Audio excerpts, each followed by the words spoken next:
Pagluluto po tayo ng patola. Yan po ang ingredient. Patola, sibuyas, bawang, at miswa. Kung gusto nyo lagyan ng karne, pwede nyo lagyan. Okay? Hulog po natin ang langis. Olio de oliva po ang ginagamit ko. Yan.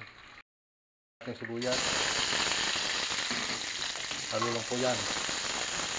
Papupulahin po natin, ihulog natin ng patola. Mapula na po ang sibuyas at bawang, hulog natin to. Ito. Halo po natin yan. Natin siya ng paminta, patis, halo lang po. Lagyan po natin siya ng konti sabaw. Yan.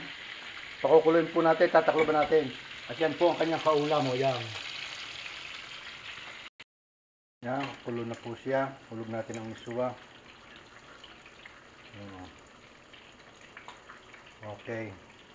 5 minutes, luto na po yan. Halo lang po ng kaunti. Yan, luto na po siya. Ole, luto na po. At yan po ang kanyang kaulam. Bon appetito po. Bye-bye!